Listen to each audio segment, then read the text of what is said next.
For some time, the History Channel was regarded as a brilliant educational exercise which proved that entertainment with value was possible in modern America.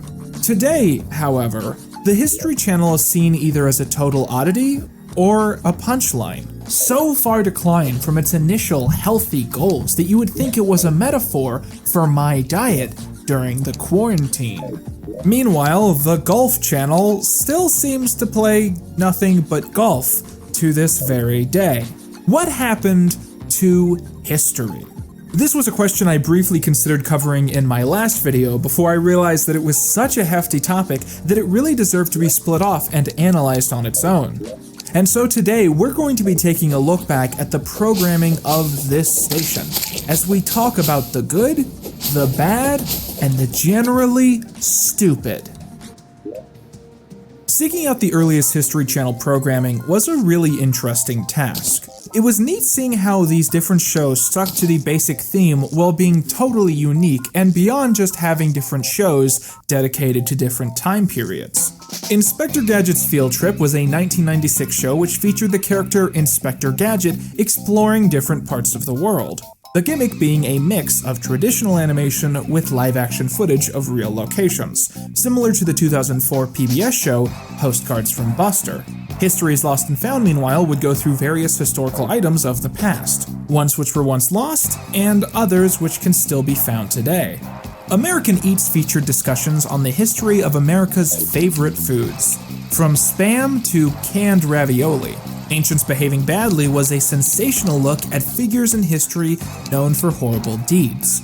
Forensic Fight Club is a show we won't talk about, and in my personal favorite example, Extreme Trains was about a guy who's really into trains, getting paid to ride them all day, and just showing off his boyish excitement about the fact that his life consists of doing this all the time. Right here. What it boils down to, it's just like a giant teapot. However, out of all of these, Modern Marvels probably stands out the most. The show is an exploration into the technology available in the modern age, very similar to How It's Made, but with more emphasis being put on the history of these achievements. Episodes span vastly, from the Eiffel Tower to Kentucky bourbon, each providing a fascinating story and a lot of truth to be discovered. But it should be pointed out that just because something was on History Channel during its golden era doesn't mean that it's actually what I would call good documentary storytelling. And that's usually because they rarely chose to cover more than a surface level look at the past. Remember when your middle school history teacher would come into class hungover, so she'd put on a documentary she found at the school library and just sort of sit in the dark for a while? That's what these are for. It's textbook storytelling intended to invest you into the past without telling you the bits that make the story uncomfortable. It's Hamilton, the cable channel. It was really annoying when I found a documentary that talked about Andrew Jackson, who is, if you didn't know, one of the worst people in all of history, only to discover that they so quickly glossed over some of the greatest atrocities of his term as if they were simply footnotes to his legacy. It's baffling that someone could literally commit an act of genocide only to have a reflective documentary spend 15 seconds discussing this before spending 20 minutes talking about juicy 19th century drama. He was the type of man, a complex individual to say the least, as all great individuals are. This is a personal thing that bothers me that might not bother you, but I think that if you're going to make informative media about the past, you shouldn't purposefully underreport the actions and beliefs of these figures just to make them more likable. If you make a documentary about Thomas Jefferson, and you don't talk about the fact that he raped a 14-year-old, you've made a bad documentary about Thomas Jefferson. These reveal themselves to be the sort of films that think it's more important to remember the names of all the presidents as some sort of glorification of the American empire than to actually understand their contributions to society. But on the other hand, you could argue that from an educational standpoint, there is an importance to that. You could definitely argue that kids probably do need to have a Sesame Street version of history taught to them before they're able to actually learn the hard truths of what really happened. The point is that while it might be more satisfying in a timeline to say that all History Channel content was once the golden standard of journalism and then it just fell off the rails? The truth is that from the very beginning, history featured the sort of content we associate with it, just to a more benign and less comedic degree. If one sees the show Ancient Aliens as a more bloated and exaggerated version of the Unsolved Mysteries UFO segments, then the middle ground between them is Ancient Mysteries, a 1994 History Channel series hosted by Leonard Nimoy. Perhaps our cosmic visitors were here many times, at the beginning of human history. Perhaps they brought with them a message from the stars that may still lie buried within these stones and ruins. What would happen if extraterrestrials landed on the White House lawn? I don't think people would panic. I think they'd be more worried about what would happen to the stock market nowadays. 10 years later, in 2004, the network premiered Conspiracy ? A show whose sole purpose in existing was to analyze recent historical events and then make it seem probable that they were all part of some secret scheme. In other words, the channel was platforming conspiracy theories in order to increase ratings. This is a great example of what I talked about in my last video about the motivations of reporting in shows like this. The producers of Conspiracy ? Obviously always had to put forward the conclusion that any event they covered was almost certainly some conspiracy. This is bad informative TV by default. The 2003 show Ancient Discoveries is perhaps the missing piece to the puzzle. The show would go through every known ancient civilization and would cover the great accomplishments of these cultures, as well as likely answers to how these different things were done. The only difference between Ancient Discoveries and Ancient Aliens is that Discoveries would explain that ancient man was actually smarter than we presume, and Aliens would say that ancient man was stupid, and thus their accomplishments are without explanation. However, I think the real thing that caused the content of history to change so suddenly was the sudden obsession cable channels developed with reality television in the mid to late 2000s. So there's this concept that comes attached to a lot of hyper-branded channels that's called network decay. The idea is that as networks struggle to compete over time, their content broadens and broadens until the stations become increasingly homogenized. Entering into the early 2010s, it can be hard to tell if a show was made for History Channel, Discovery, Sci-Fi, Travel Channel, Food Network, The Learning Channel, and even Cartoon Network to some extent, as they all started airing reality TV, which is based around extreme characters doing weirdly specific things. And it feels like such a weird, quick transition from one or two of these shows being on History in 2007 to constantly seeing moments like this anytime I turn the station on today. Oh, your freaking makeup.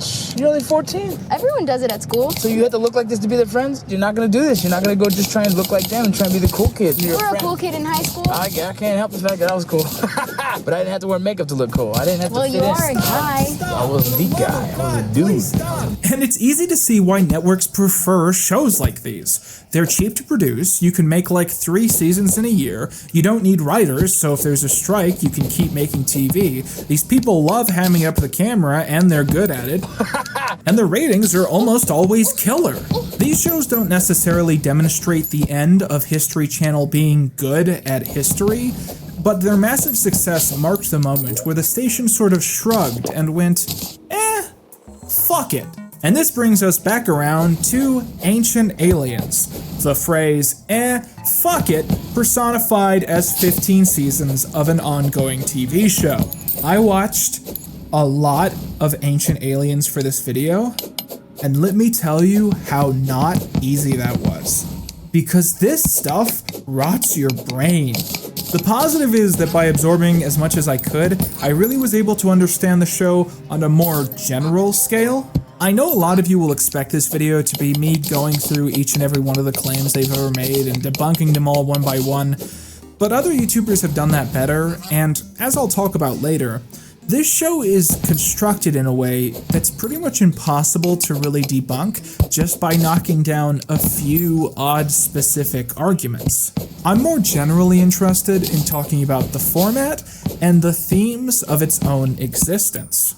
One of the first things I noticed when watching is that the show does this brilliantly deceptive thing, where they tend to mix legitimate sources with total nutjobs during information collages.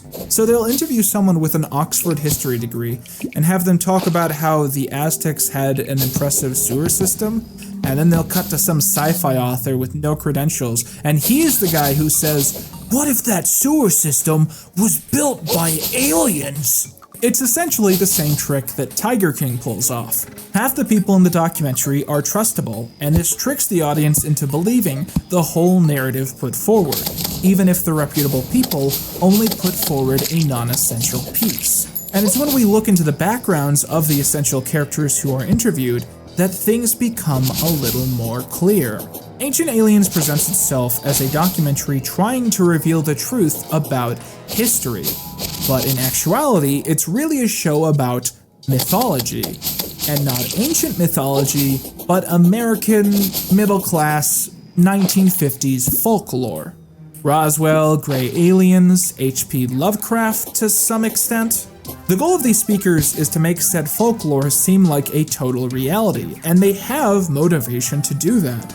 Most of them are public speakers about UFOs and aliens. They sell books, they go to conventions, they charge you money to take photos with them. Their bank accounts depend on people believing that aliens are real and on Earth. And thus, they'll probably come to the conclusion that anything they see has to be aliens, no matter what. I mean, for God's sakes, the cultures they present in this show aren't even allowed to invent basketball without that being blamed on aliens. The players would knock a rubber ball through a stone hoop. It's thought that this is a representation of alignments of the sun. I actually find it hard to disprove a lot of what's said on this show, because when I look into proving or disproving something, I think, what did they say? What did they mean to say? What's their source on that information? But half the time, they just make stuff up on the spot, and I don't know where they're getting any of the things they're saying. If you take antibiotics and you treat them in the pyramid, the power of the antibiotic was multiplied tens of thousands of times. Here's an episode where they claim that statues are alive. Geologists point out that stone is not as lifeless as it might appear. Rocks and us are made of the same exact thing. The famous statues on Easter Island were said to be alive, but eventually there was a revolution on Easter Island, and they had to kill the statues. They would snap the neck of the statue. What archaeologists have done today is re-erected them on platforms, put the heads back on. Did these statues actually have some energy or power? I know you guys want me to do a big deep dive down the rabbit hole here, just presenting a ton of evidence, but what do you expect me to say? Hey, I did 6 months of research overseas, and it turns out the Easter Island heads, they're rocks, apparently. Later on in the same episode, they claim that all of these statues are transport beacons, or maybe internet modems. They can't decide from 1 minute to the next. And again, like, how do you want me to debunk that? How do you want me to debunk that Aztec statues are internet modems? Backtracking a bit, did this dude just claim that all of the Easter Island heads were once knocked over and that archaeologists put them all back up? Do you realize how impossible that is? A lot of the Easter Island heads have been sitting in place so long that the earth has actually risen around them, and those statues have full bodies which almost no one has ever seen. There are other episodes of the show where they talk about this. They've done like 5 episodes about the Easter Island heads, and every time they come to a different stupid conclusion. A lot of times on this show, they talk about the concept of energy, and they never define what energy actually is. Half of the time they just say this item has immense energy, and we're supposed to guess that there's some scientific meaning to that specific phrase, despite the fact that no one seems to have any idea what it means. Karnak as a place is highly charged with energy. As you walk down these stone corridors, you can feel this charge. The placement of the pyramids are very interesting because they seem to be placed where the energy is. And I think the ancients understood this very carefully. I think that these stones are transmitting energy. The stone statues become vessels of this cosmic energy. building a crystal in the exact shape of the human cranium does have some sort of energetic quality. Ancient Aliens is structured almost exactly like a MatPat video. Now, if you've never seen a MatPat video, if you've never watched game theory, let me fill you in on what most of his videos are like. MatPat will set up a potential theory. He'll spend an excessive amount of time explaining what the details of that theory would entail, what it would mean, and at the very moment where you expect him to show any substantial evidence that proves that there is substance to this theory being real in any way, he distracts you with some stupid bullshit. It might be a joke, it might be a tangent, it might be a skit, but when the distraction is over, he just starts over and begins explaining a new theory that also doesn't have any evidence. And it's hard to say that he's lying, because MatPat's videos aren't really theories. They're open-ended questions that are meant to be left up to your imagination. Every guest speaker on this show, except for this guy, usually avoids saying that any idea is actually true, instead simply stating that it might be true, and that's all that really matters. Is it possible that during the genetic manipulation of human beings, we at one point started out as Sasquatch and Bigfoot and Yetis? And the answer is a potential yes. That's why in every single episode, the narrator always says the words, Is it possible? Is it possible? Is it possible? Is it possible? But is it possible? This is the core gimmick of Ancient Aliens. They never put the burden of proof on themselves, but instead casually glide off the fact that what they are presenting are overwhelmingly unfalsifiable claims. They can't prove themselves right, but I can't prove them wrong. And even if I did go through and pick apart dozens of examples they bring up, the speakers would just fall back on different pieces of evidence.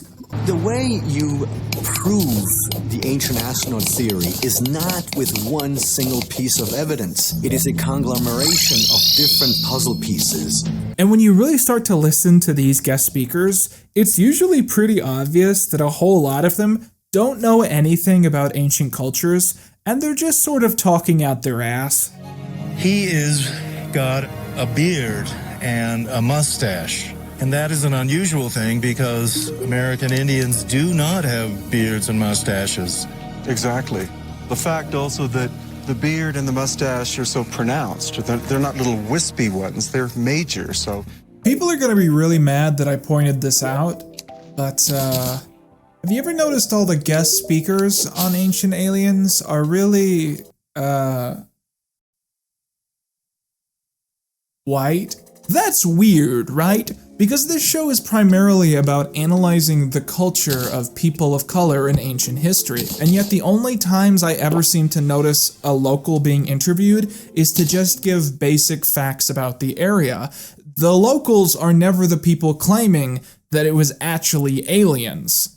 The show is still on the air, it's got almost 200 episodes, and they're still making more of them, so I'm sure there are exceptions. But anytime I see it on TV, it's always a white dude describing things that non-white people did, saying that it was impossible for how undeveloped they were, and then saying that it had to be aliens. How could the Easter Islanders have invented their own writing without some other cultural influence? They're doing things that would require precision work. How could they have had these advanced machining tools? So one answer would have to be they'd gotten it from ancient aliens. The Mayans could not possibly have developed these systems on their own. So it is clear that they were given to them by aliens out there. Of course, the ongoing narrative of these moments is clearly a somewhat contradictory lack of respect for these civilizations and their people. Their art is interesting enough to analyze, their accomplishments impressive enough to praise, and yet, the hosts always come back around to directly or indirectly saying that they were too unsophisticated to have accomplished any of this without outside help, which is an opinion that they never seem to come to about European churches or castles or anything like that. Clearly, someone told the local people how to placed these stones into different areas. So you're surmising the technology was given to these people? The engineering knowledge, because this screams mathematics. I will certainly concur to this extent. Someone or some ones had extraordinary knowledge here. This is not easy to build. No. The funniest thing about this show to me is that if you believe all of these guest speakers, and you think that 90% of the accomplishments of people of color were done with the help of aliens, and meanwhile we have Stonehenge and nothing else, doesn't that imply that aliens don't like white people?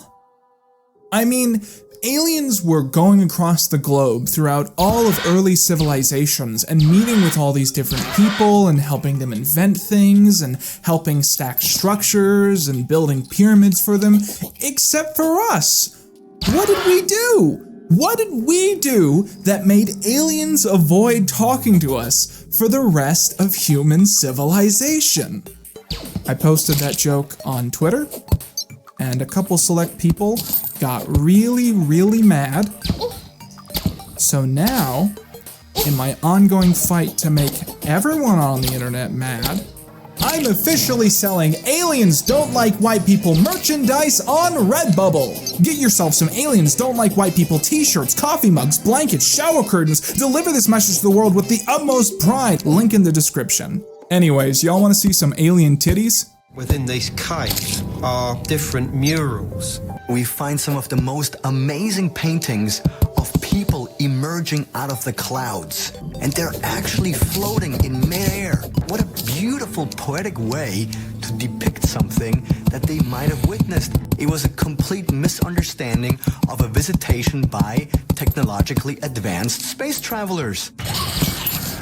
If there's one word you hear in almost every episode of Ancient Aliens, especially from this guy, it's misunderstood or misinterpreted.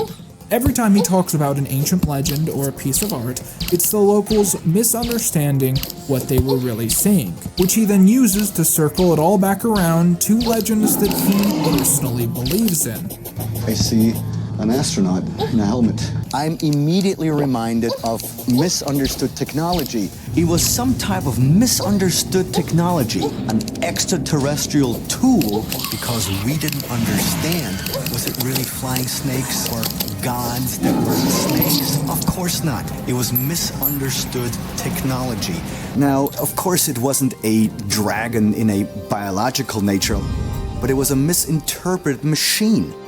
They were misinterpreted flesh and blood extraterrestrials. A flesh and blood extraterrestrial whom our ancestors misinterpreted as being God. When it all comes down to it, it was all a huge misunderstanding. To me, this is the equivalent of reading through ancient religions and trying to argue that each and every one was actually Jesus in a wig trying to mess with people. This is something that white people just generally tend to do a lot. Whenever we come up with our own folklore that is sort of unsubstantiated, we try and make it seem more legitimate by pointing to the cultures of other people and saying, look, they saw the same thing, they just didn't understand what they saw because they're stupid. This is something you see a lot in Bigfoot culture in America. Various hunters and locals will always claim that American Indians had stories of Bigfoot, but when you look into it, it's just some various mythical beast that has nothing to do with Sasquatch. But the Bigfoot hunters roll their eyes and say, oh, for the love of God, it was Bigfoot, they just didn't know what they saw. Our beliefs and our culture are one-to-one with reality, but the beliefs and cultures of minorities are skewed and warped because they aren't as smart as we are. This is, at best, cultural appropriation, and at worst, immaculate stupidity. I originally had a lot more to say about Bigfoot, but I realized that doing it right would just take up far too much time in the script. So if you guys want to see a Bigfoot video, leave a comment below, because I actually still don't know if it's a good idea or not. It is worth pointing out, though, that there is an episode of Ancient Aliens that claims that Bigfoot is an alien because the show is basically a parody of itself. We can't rule it out as a possibility. that Bigfoot are somehow an extraterrestrial species. One of the most annoying things about Ancient Aliens is that the show is not only promoting pseudo-archaeology, but it's making it harder for real archaeologists to do their job. One of the biggest examples to me is Pumapunku. Pumapunku is one of the most mysterious locations on Earth because we really only have theories about how they built it or what it was for. But one of the main reasons we know so little about it is that people keep going to Pumapunku and just taking shit. And it's mostly ancient astronaut vacationers who are taking these artifacts home and probably destroying them in search of magnetic energy or dragon eggs or whatever they believe in that week. This is something they do in the show. They take an artifact from Pumapunku back to America and they start cutting it up with power tools. They use a laser cutter and a diamond saw, and it's all just so this old dude can go, wow, the laser saw and the diamond saw cuts, they look different from the ones at Pumapunku. Of course they do! Why would ancient Bolivians have power tools? If you're gonna take ancient artifacts home with you, that's bad, you're a bad person. But at least, like, put them in a museum or something, or put them on your shelf like you're fucking Frasier. Don't run around cutting up ancient artifacts. I mean, for the love of God, we know what kind of stones were used at Pumapunku. Just get the same kind of stone and do your stupid little science fair experiments on that. Don't go around cutting up ancient artifacts in human history in your surreal, stupid hunt to prove that UFOs are real. You're not Nicolas Cage, dipshit! This is Hacksaw Archaeology. This is Backyardigans Archaeology. I mean, this big-haired motherfucker has a degree in sports information communication. Why are we allowing him to run around destroying ancient artifacts in his ongoing pursuit to consistently prove all of his theories wrong? Another episode of the show features this guest speaker and blindly supports his theory that a group of mounds in Bosnia are ancient pyramids that have been covered up by soil. He notes that this makes them the largest pyramids in known human history. This is all absolutely not true. These are hills. They slope up because that's what hills do. So what this guy has been doing has been raising money to go in and reshape the hills to look like pyramids, which he calls excavating lost sites. And in doing so, he's actually been destroying real archaeologically important locations in order to support this conspiracy theory that he's essentially invented in his own mind. And the reason he's been doing this is because this not only has bred a massive tourism industry, but has instilled a nationalist belief that the people living there descended from one of the most impressive ancient civilizations of all time. Many politicians have supported this conspiracy, and naysayers have been accused of being anti-Bosnian. What Ancient Aliens really supports in segments like this is something that used to be extremely common, but is now actively fought against, and that is archaeology with motivation. People used to say that archaeologists around the world would hunt for the past with a pickaxe in one hand and a Bible in the other. And because of that bias, a lot of the discoveries people made in the 20th century are now being questioned, and it's being asked if we've lost key moments in history because experts have become obsessed with proving their own biases correct, be it a belief in God or a belief in an advanced alien race. And this issue highlights exactly what we should and shouldn't be doing with our history books. It's not a question of what we can disprove, but what we can prove with utmost certainty. Running around arguing that certain unlikely situations must be considered simply by lack of not being certainly untrue is ludicrous and a waste of everyone's time. And arguing that impressive accomplishments of foreign cultures couldn't have been accomplished without concepts invented by modern American folklore is just insulting. Basically, this whole section of this video has been a long-winded way of arguing, say it with me now, just because white people couldn't do it doesn't mean it was aliens. Look, Ancient Aliens was the thing all of you came to hear me dunk on. It's even what the thumbnail is based around. But to me, It's no more than a roadside attraction in the story of History Channel, because it's child's play to get the past wrong, and History Channel has done it time and time again. But what's really impressive is to get the future wrong every single time.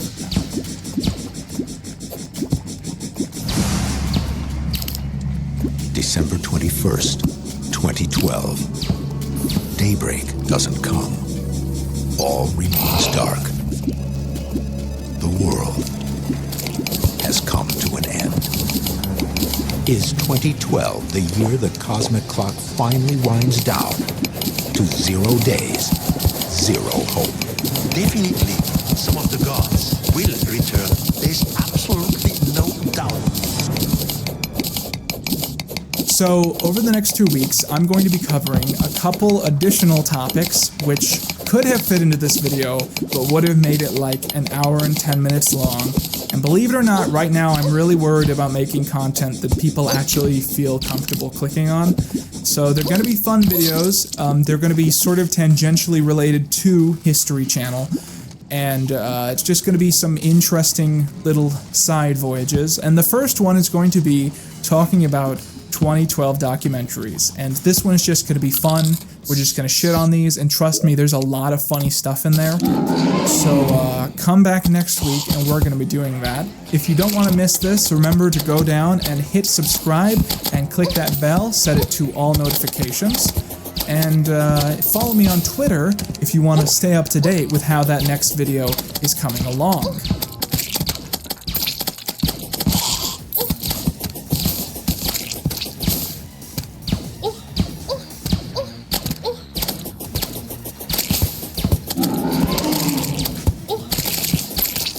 Okay, so we've made it to the end slate. Don't forget to hit subscribe if you want to see more content like this and the video coming out next week. And if you want to see another video like this one right now, I suggest the video I made last year about Area 51 and alien culture, which covers much of the same ground. With that, this has been my Quentin Quarantine, and that's all you need.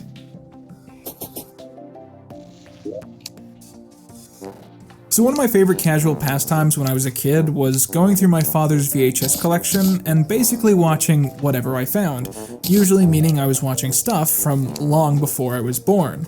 One of the things I remember finding is a hilarious film titled The Man Who Saw Tomorrow, begrudgingly starring a Frozen Peas-era Orson Welles. The film covers Nostradamus' vague and bizarre texts and claims that they could predict the future. It not only makes the case for recent catastrophes and events being proof of that, but also goes out of its way to predict what would happen in the next 20 years. And man, oh man, do the late 80s get crazy, my dudes. May 1988. The great famine do I see drawing near. A famine so great and so long that man shall become a man-eater. In 1994, so this could be the year in which the Third World War begins. And the Soviet Union, the United States, will be friends. And after a peace for 1,000 years... I could watch Orson Welles be wrong about the future all day. Couldn't you? Every few years, a couple different stations will essentially remake The Man Who Saw Tomorrow, entirely because every version of the film that's ever been made has gotten all of its predictions wrong. In fact, apparently the version I watched as a kid wasn't the original, but was instead a Gulf War-style 1991 remake that also got everything wrong. This trend continued up to and beyond December 2012. When many people were very convinced that the world was going to come to an end. When the sun is rising in this dark rift, it's going to be bad. In the years leading up to this, History Channel filled its schedule to the brim with programming meant to capitalize off of this. There was a time where you could turn on the channel at any time of the day, and they would almost certainly be discussing prophecies of the end of the world. Today, a lot of these things are really hard to find, because History Channel has no motivation to redistribute them. Not only is it hard to find them on DVD, but the History Channel website is almost scrubbed clean of any evidence of them. And the reason is that these shows are embarrassing, and are a full frontal look at just how useless this kind of programming actually is. Let's just hit up Pirate Bay and see if that has anything. Barely any cedars, but we'll see if we can get some of these to work. You got mail. Oh, I got an email. I wonder what that's about. Oh no. Oh no! What was I talking about? So, why did people think the world was going to end on December 21st, 2012? Well, it stems partially from a misunderstanding of the Maya calendar. This is what a typical date on the Maya long date calendar looks like. When we take that and convert it into Arabic numbers, it looks like this. This might seem overwhelming at first, but it's essentially just a slightly more nested version of our calendar system. You see this 5th number on the far right? This goes up every 24 hours. It represents a single day passing. Every 20 days, that number resets to 0, and the 4th digit goes up by 1. The 4th digit is basically a Mayan month. It's like our months, except there's 20 days every single time, and there's no Halloween or Christmas. When 17 Mayan months pass, that number also resets, and the middle digit goes up. The middle digit translates to 360 days, roughly 1 year. Every 20 Mayan years, the middle digit crosses over, and every 354 years, the next to last digit also does the same thing. The far left digit is called a Baktun today, and marks the cycle starting over, which happens every 144,000 days. This is what the calendar looked like on December 20th, 2012. You can see it's sort of a mess, it's all these numbers, it's a mathematical conundrum to figure out what all this means, and here's what happened that very night.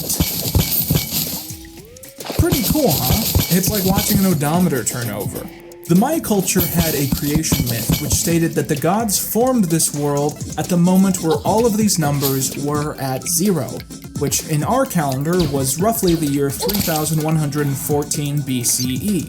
They also claimed that our world was actually the 4th created by the gods, who kept rebooting until they got villagers who weren't ugly, and that the 3rd world was erased on its 13th Baktun. So would our world be destroyed on the exact same date? The Maya certainly didn't seem to think so. While they occasionally mention the date as noteworthy within incomplete texts, their planetary charts span into the 15th Baktun, about 1500 years into our future. One could speculate that this is indeed what they thought would happen on the 13th Baktun, but you could also imagine that it was just exciting to imagine that their world would one day be older than the version that came before it. At this stage of the game, we're really just guessing. What really happened to lead up to the 2012 phenomenon was that the idea of the world ending became this suspenseful bit of socioculture that people really latched onto. This was bred not only by sci-fi shows like The X-Files referencing the date, but also decades of different figures and programs exploiting fear in the public of the uncertainty in the future.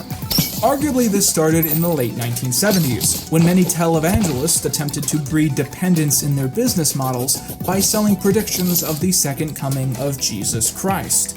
Pat Robertson specifically was very adamant that before the 1980s were through, civilization would come to an end and only righteous TV-watching Christians would be spared. In I'd give it 1982, but date setting is dangerous. Around the same time, a parody religion titled The Church of the Subgenius began growing popular among some counterculture teenagers and college students. Its core teachings were based around a fictional 1950s businessman named J.R. or Bob Dobbs, who had made spiritual connection with aliens and had been shown future events. The church soon presented their own apocalypse theory to compete with those of televangelists, replacing the fear in Christ with a post-ironic take on UFO culture, purposefully unbelievable and soaked in science fiction nonsense. According to the text, there exists a planet at the furthest reaches of our galaxy known as Planet X. In the future, our planet and Planet X will cross paths, and this will mark the end to civilization as we know it. On July 5th, 1998 at 7 a.m., the so-called men from Planet X, or X's, shall make a mass landing on this planet. The children of Bob shall be rewarded at this foretold rupture, this day of judgment, when all those who paid their church dues will be lifted up in power and glory to gain new homes and bodies aboard the pleasure saucers of the sex goddesses, all the while watching the hapless pigs twitch and bleat and wail in the death throes of their world. Inexplicably, this joke conspiracy invented by a joke cult actually evolved into being something people unironically believed in around a decade later.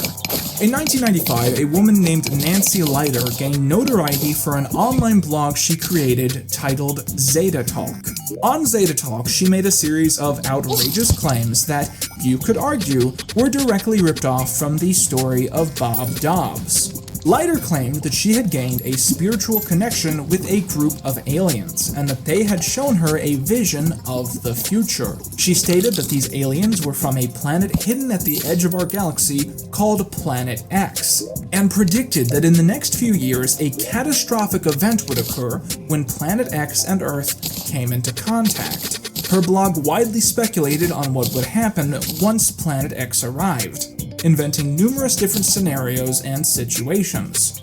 For instance, one claim she had was that the planets aligning along with Planet X would cause the magnetic fields of Earth to totally shift, causing devastating effects, with this taking place on May the 5th, 2000. She later changed this date to 2003, which became the concrete accepted date until that passed as well.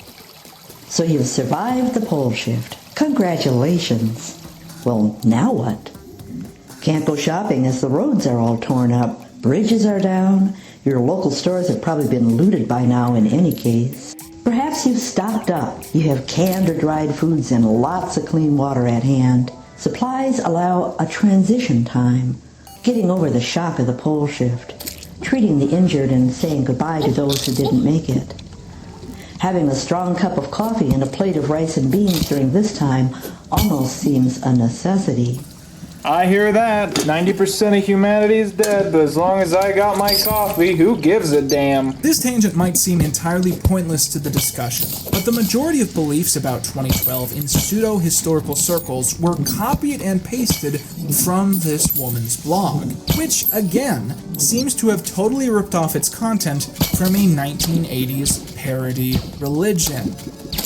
The Zeta Talk Triangle appeared multiple times in crop circles in Horicon Marsh in Wisconsin in 2003, my home state, making the point that Zeta Talk has validity, and Nancy, as the Zeta Talk emissary, should be trusted.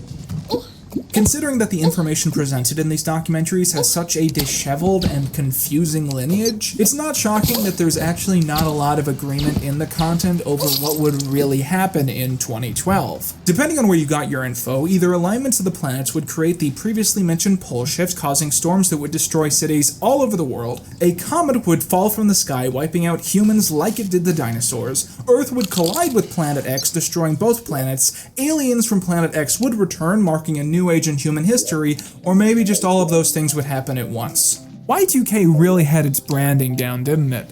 Computers get confused and think it's 1900, they all short circuit. Boom, simple. Most of the claims these documentaries peddled were complete nonsense, as you can imagine. For instance, it was often mentioned in these productions how the Sun, Earth, and the center of the Milky Way galaxy would line up, something which is supposedly astronomically rare. For the first time in 26,000 years, the Earth is lining up with the galactic center of our Milky Way galaxy. The Earth will be in exact alignment with the Sun and the center of the Milky Way galaxy. The Sun will align with the center of the Milky Way galaxy.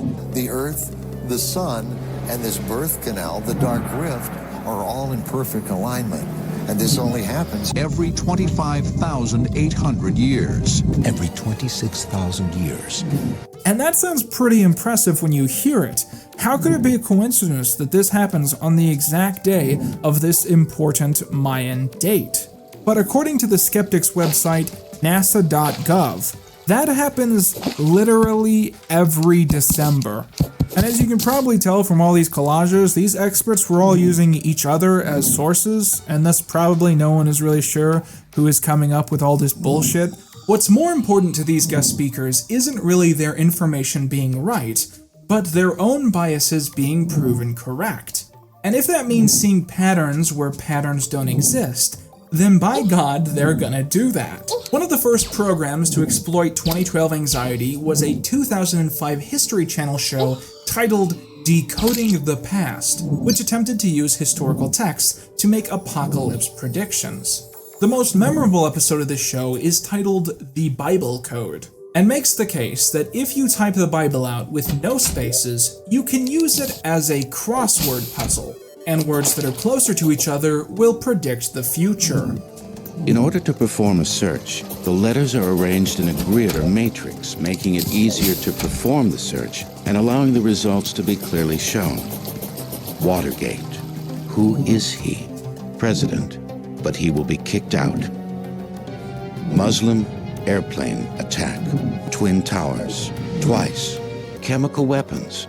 And Becca, Damascus, which could be interpreted to mean that the much sought-after weapons of mass destruction may have been sent from Iraq through Damascus, Syria to the Bekaa Valley in Lebanon. Yeah, okay, right, yeah, the weapons of mass destruction Bush keeps talking about are real. A very good prediction to make in 2005. The code seems to suggest that man's end may come in the form of a comet hitting the Earth in the year 2012. Comet, 5772, Earth annihilated. But another code matrix seems to suggest a different outcome. Comet, it will be crumbled. I will tear to pieces. 2012. Oof, big thanks for choosing that second one, Jesus. Good to know that our future is constantly a multiple choice test that you're just bullshitting. 2012 documentaries are amazing, because all these theorists have no consistency in their theories, so it's literally just the guest speakers randomly making stuff up because they have no idea how the world is supposed to really end. The Earth's magnetic field is in the process of changing and perhaps weakening in spots. And anybody who's ever watched Star Trek, you know, the shields are down, bad. Within the next year, there probably won't be any ice on the North Pole in the summertime, for the first time in all of recorded human history. And once you change the rotation of the Earth, you do have a chance of causing huge effects. Could it replace the land with the sea and the sea with the land? What? That's the one. No, that's the one we're going with. That's what happened, man. That's how 2012 went down. The land and the sea, they swapped places. This bit went up there, this bit went down there. It was like Freaky Friday, but everyone died. Anyways, y'all want to see some galactic alignment titties? Closer examination of this image reveals an intriguing symbolism. Sagittarius's arrow and the woman form a cross that resembles the galactic alignment. Wow, dude, good find there. Good Easter egg you uncovered with your detective skills on that one. Can we make this the new loss? Like this is 2012. Look, I found plenty of documentaries about 2012 that were essentially nothing but fear-baiting about how horrible it's going to be, with no other consensus beyond that. Anyone can do this, and they're all exactly the same. But it takes a true man, a true legend, a legitimate hero to not only say the world might end tomorrow, but also, I'm gonna stop it.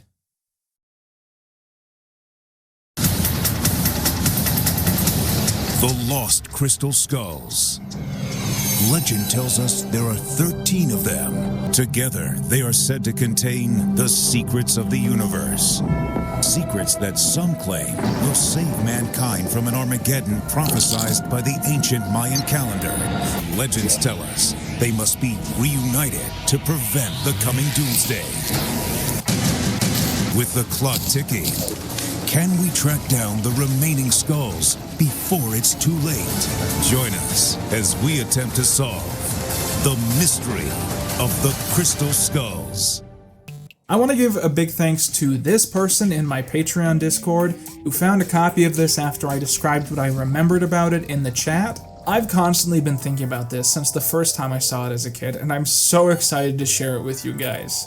Airing on Sci-Fi back when Sci-Fi was spelled right, this documentary is based around the idea that if this random dude can find the remaining crystal skulls, he can use their raw power to stop the world ending in 2012. Now, some of you might be shocked to find out that the crystal skulls are a real thing outside of Indiana Jones, and you'll be perhaps even more surprised to find out that they actually aren't a real thing at all. In the late 1800s, snobby people around the world started collecting ancient artifacts, and because there was more demand than supply, forgeries flooded the market. These crystal skulls were one of the many things that were invented by European scam artists. And it was so successful that one skull ended up in a British museum. Years later, a man named Mitchell Hedges claimed to have found an identical skull during a Mayan excavation in the 1920s. He stated that he snuck it out of the country and kept it a secret for 2 decades. However, recent documents have proved that he simply bought it from a collector around 1943 and then invented a tall tale about it. All testing of the known skulls have consistently proved that they were made with tools that are modern by nature, dating them essentially to just before they were discovered. This is so well known that even the Indiana Jones film is written with the conceit that while the skulls are real within the universe, all of the skulls we found in the real world are entirely fraudulent, with Mitchell Hedges' name being used as a synonym for fakery. There are a number of crystal skulls in the world. I saw one in the British Museum. Interesting craftsmanship. That's about it. When documentaries like this describe the story of the 13 crystal skulls and say, according to legend, what they mean is the stories that Mitchell Hedges says the Maya told him. And since all evidence seems to suggest that Hedges was a pathological liar and made the entire story up, this implies that these legends don't really exist. Fun fact, around the time 2012 was happening, someone claimed to have found a crystal skull in the former home of high-ranking Nazi Heinrich Himmler. This was really obviously a hoax, but during a photo shoot with the thing, some guy dropped it and it broke. And then the Daily Mail ran an article saying that the world was gonna end and it was his fault. Going back to the sci-fi presentation we were looking at before, this is one of the funniest films I have ever seen in my entire life. The entire thing is this one guy wandering around different parts of Guatemala looking for the rest of the skulls, and he doesn't find shit. It's that for 90 minutes, it's entirely boring, and it's the greatest thing ever. I feel that there's still a number of crystal skulls still left. I'm just kind of drawn to this place. Yeah, this is an opening. This is a doorway, and I'm going to try to open it up and see what's down in this thing. The clock is ticking. All of the original 13 crystal skulls must be found and in place before 2012. Still ahead, a grueling hike leads to the unexpected. Have we stumbled on the remains of Atlantis?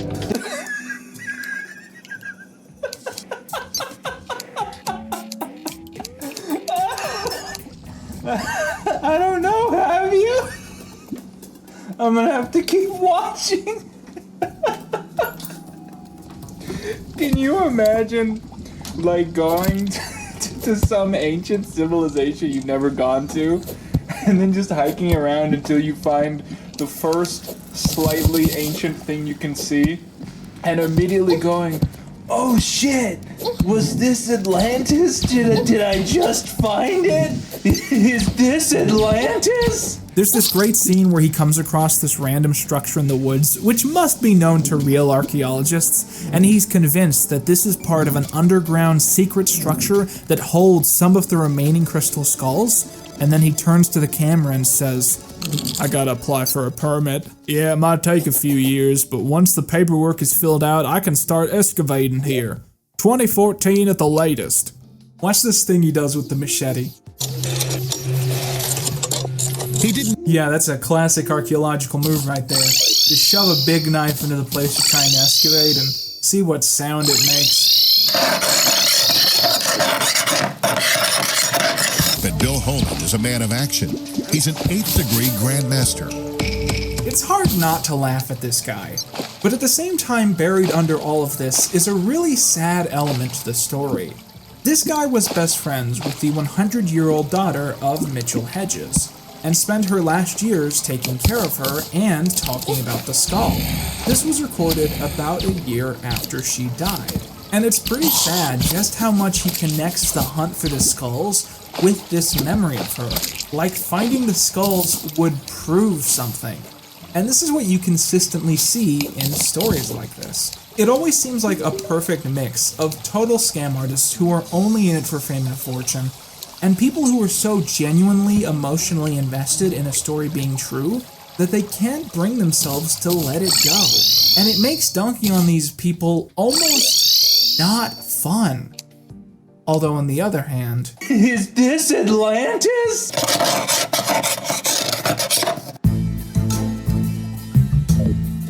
Whenever there's a prediction about the end of the world, we always come back around to the final step in our journey. Bargaining. When the predictors desperately want you to believe that they actually weren't wrong about their predictions and that they shouldn't be laughed at on the streets for their massive failure.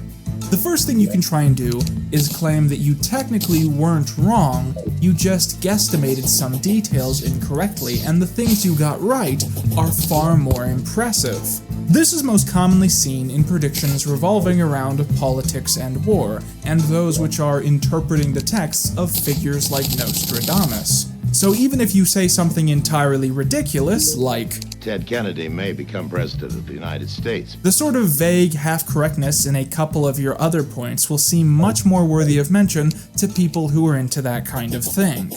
If you're currently writing a prediction and you want to be able to pull a stunt like this in the future, your best bet is to just throw in a sentence that sounds something like, "In the future, there will be conflict in the Middle East."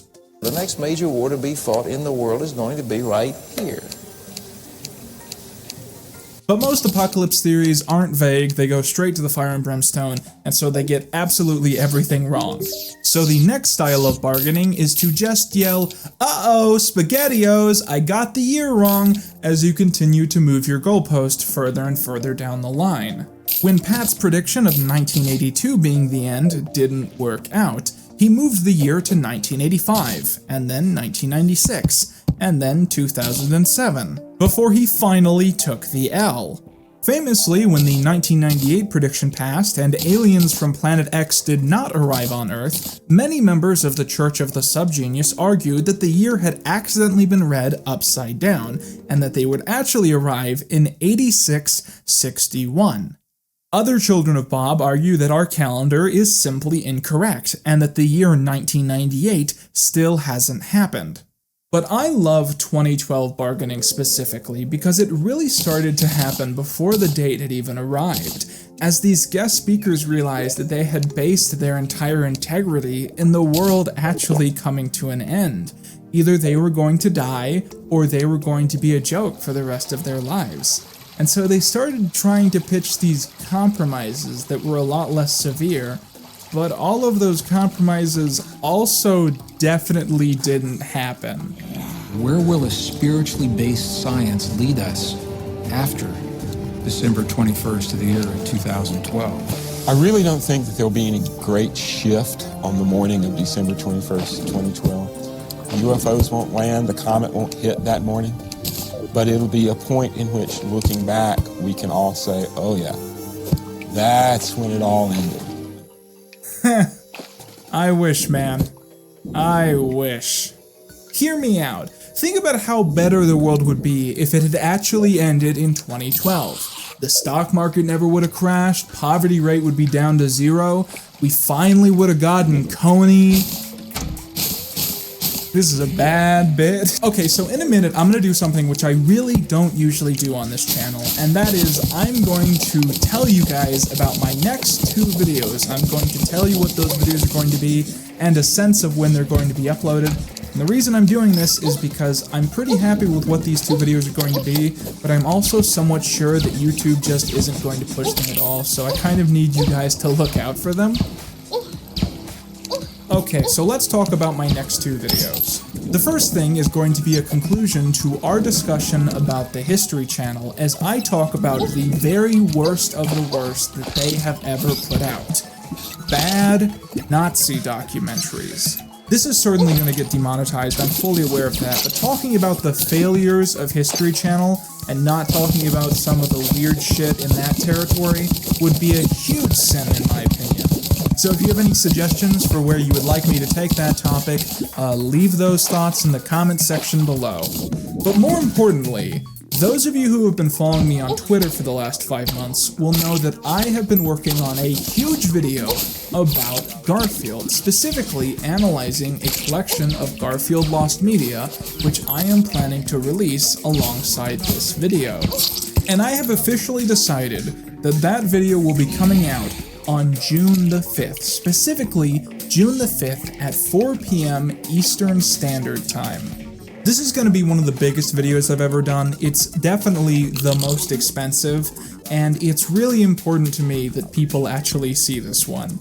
And it's also kind of longer than normal videos. It's about documentary length, which is ironic, and because of that I really feel like YouTube will not naturally recommend it to people, so I would like it if we all bound together as a community and sort of got together on June 5th and enjoyed it together. We'll do a little premiere, we'll get some popcorn, you and I will hang out in the chat, and we'll have a good time watching, this Garfield extravaganza.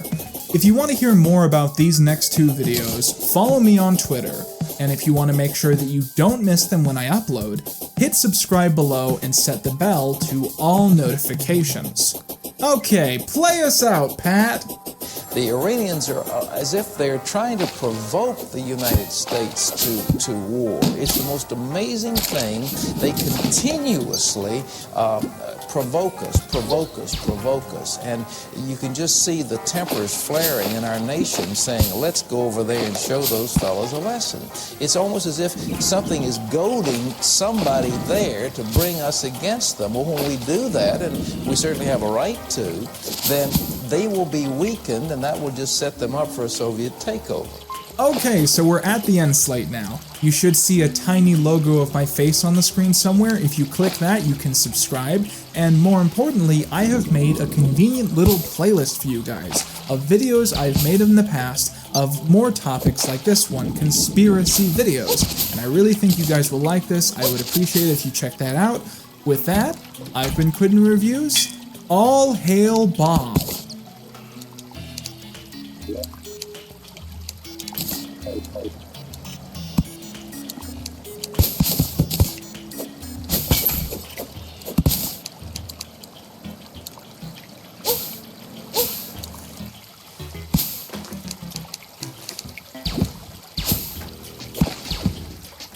So, let's talk about lore movies. Whenever I begin discussing this topic with my friends, they're often confused and ask me to give a definition of what the term lore movie even means.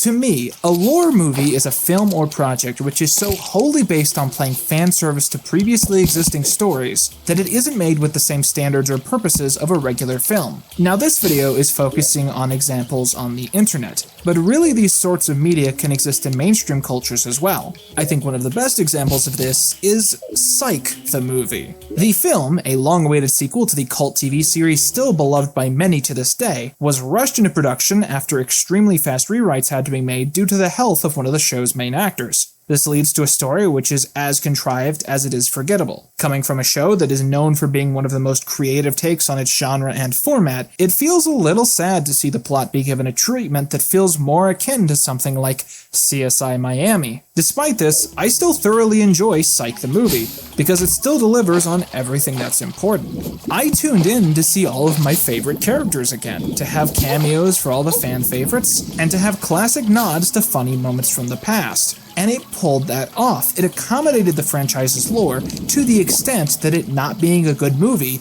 really didn't matter to me. And that, in my eyes, is what a lore movie is. It's media meant to subsist off existing material, no matter how obscure, in order to cater to a pre-existing group of hyperfans.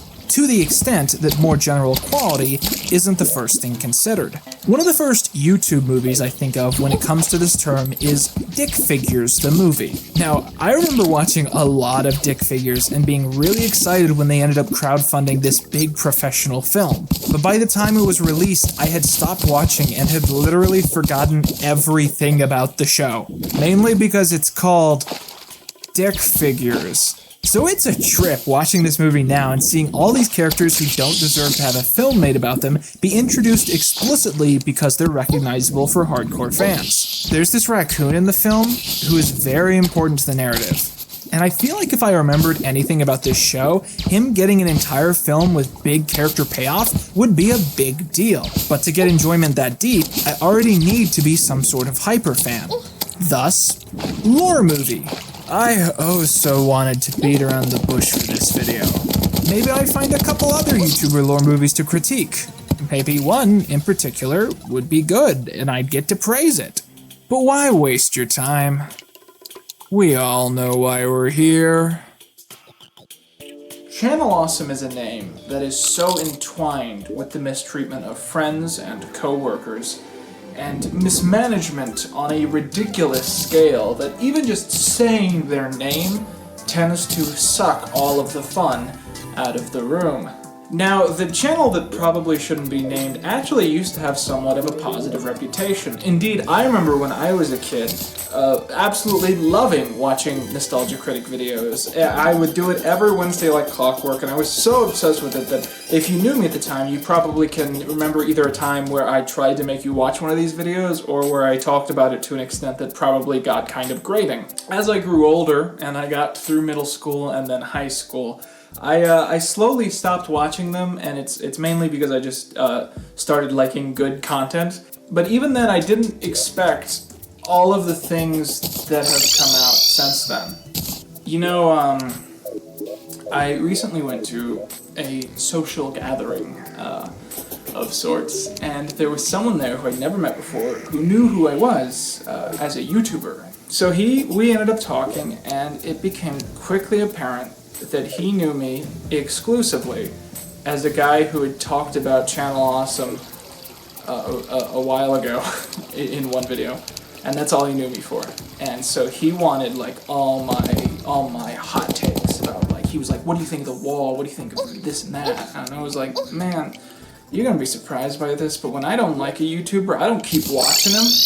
But, you know, I had this realization. Not only do I not like talking about Channel Awesome, I don't like thinking about Channel Awesome. I prefer to live in a world where they cross my mind so little that I forget that they exist. That tends to be where I'm the most happy. After all that drama came out and I rushed to make that video, there was this brief private time that I had sort of offline where I was really broken by the whole affair. I became physically unwell because of just how upset it all made me. And it got to the point that like my friends would like come to the house and would drag me out and be like, okay, we're taking you to lunch, you shouldn't be alone right now.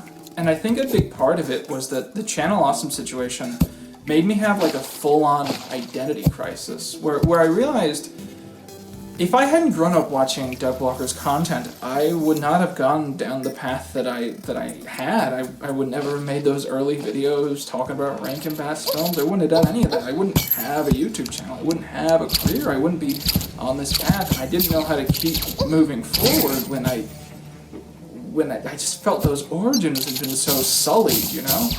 And you know, the sad thing is, Channel Awesome, their whole strategy was just to ignore the situation and wait for people like me to become so emotionally exhausted that we never wanted to talk about it again. They felt if they never addressed any of the issues, their careers would be fine. And at the end of the day, according to Brad Jones, one of the only people who stuck by them, at the end of the day, their careers were all that really mattered to them in this situation. Thing. And one thing that we kept saying on our site and at other sites as well, is we were saying, like, I mean, look, like, Logan Paul filmed a dead body and, like, he still has a career. I mean, that is so upsetting to me. Because Channel Awesome was essentially exposed for covering up several instances of sexual misconduct and sexual harassment, and all for the sake of protecting their friends and also seemingly their brand, and their only response to this is that they don't really care about that because Logan Paul filmed a dead body and he still makes a lot of money and that's all they really care about is their careers. I mean, I don't know how I can not be upset by that. But I mean, at the same time, their strategy paid off because after a month, I made like a silent vow to myself. I would never talk about this stuff on the channel ever again because I was just tired of people tagging me in this stuff every day. I just didn't want to hear about it anymore. So what changed? Why am I talking about it now if I felt that way so strongly? Well, this little voice kept whispering a thought into my ear, one that made me smile no matter what, and I just felt the need to bring it to light. When you hear the name Doug Walker, one of the first things you think is, oh, the Nostalgia Critic, one of the most popular comedic reviewers on the entire internet. I would like to see that change. From now on, when you hear that name, I believe you should think Doug Walker, the worst filmmaker of all time. If you binge a lot of my old videos, you might notice a trend where I used to always come on camera and say, wow guys, I think I found the worst movie of all time. I know I said this a month ago, but this one's really the worst. And you may have noticed I have not done that in a very long while.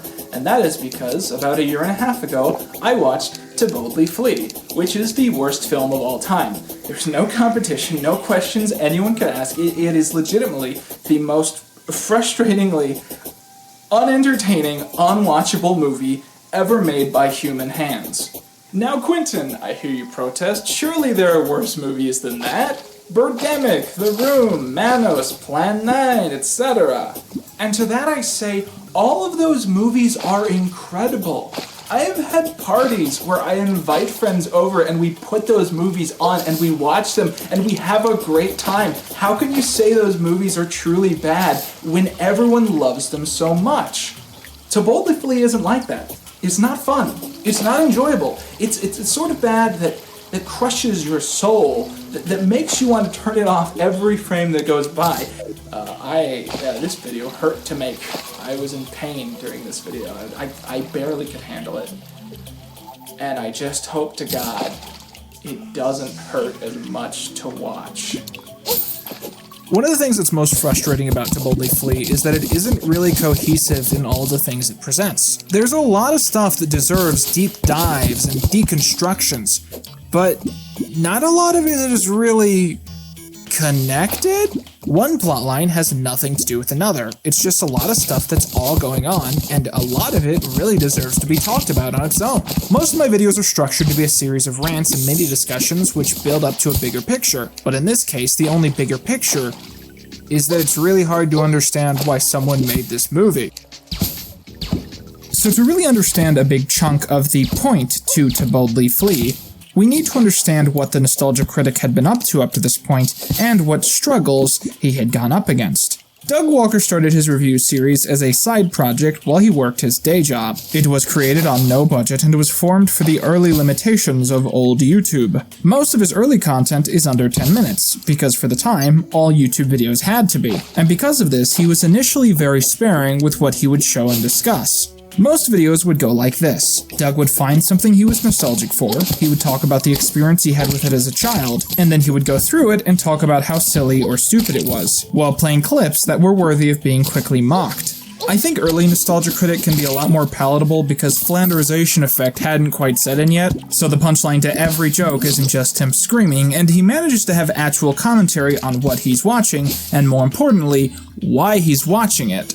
Doug soon left YouTube in favor of competitor Blip.tv and started his own website, thatguywiththeglasses.com. This granted him the right to make his videos as long as possible and to include as much of the copyrighted material as he saw fit, and he also began inviting other similar creators on board to broaden the site's appeal. Soon, the brand lasted long enough to celebrate anniversaries, and to reward the fans for sticking around so long, films began to be made starring the most popular and iconic reviewers of the time. All you need to know about these movies is that they're bad, but not as bad as the movie we're going to be reviewing today. I think whenever Doug isn't in the scene, it's just a bunch of friends hanging out and trying to capture a feeling of camaraderie and respect, you sort of nod your head and find yourself understanding why people like sitting through these things even though they were kind of embarrassing. One really important moment in Doug's devolution was his massive review of Moulin Rouge. The video is a musical. It features a couple reviewers singing and acting next to him. Some of them seem like they're being held against their will. And even as a nostalgia critic-obsessed tween, I sort of understood that what I was watching was really embarrassing and significantly worse than the movie they were talking about. And yet, I was shocked to learn later that this was the review that made Doug decide to stop being the nostalgia critic. Not because it's one of the cringiest things ever to be made, but because he considered it to be a work so great that he could never top it again if he ever tried. Boy, did he prove that wrong. This brings us the long way round to his most infamous creation, To Boldly Flee. The inspiration behind this movie is essentially a desire to justify the fact that Doug Walker's creations are inherently bad, and not even by regular standards that an actual film student might apply, but to his own limited pitching and perceptions of what makes a movie good or bad in his own reviews. His films can be nitpicked very easily. Their stories often don't make logical sense and are filled with the proverbial plot hole. There's a rip in space-time outside of the Earth that's making my movies bad! In this film, Doug and his cast introduce us to the plot hole, an anomaly in space that is affecting the nature of reality to the extent that it makes these movies not make any goddamn sense. In the previous film, the gag character Matee had sacrificed his life and had passed away, and the critic spends the start of To Boldly Flee mourning his friend, before discovering that he survives inside of the plot hole. Okay, so as you can probably tell just by these last few paragraphs, the weirdest thing about this movie is how oddly contained and esoteric it is.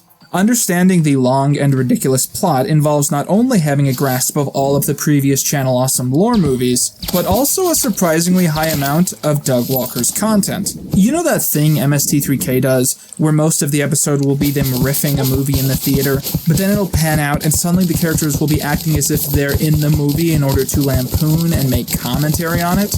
Well, Doug Walker usually does the same thing on his show, except he's so immersed in his character that there's this expectation of some reality behind the segments, as if all of these things are really happening to this character. As an example, the infamously bad movie Battlefield Earth features an ending where the heroes of the film teleport a bomb to the homeworld of the alien bad guys, and it destroys all life on the planet due to its heavily gas-based atmosphere. So when Doug reviewed the film, he had a skit where the same alien bad guy contacts the critic from said planet, and then someone lights a cigarette in the background, and the entire thing blows up. Uh-oh. What's wrong? Oh, it looks like someone lit a cigarette on our home planet, and now the whole damn thing's going to explode. Oh, gee.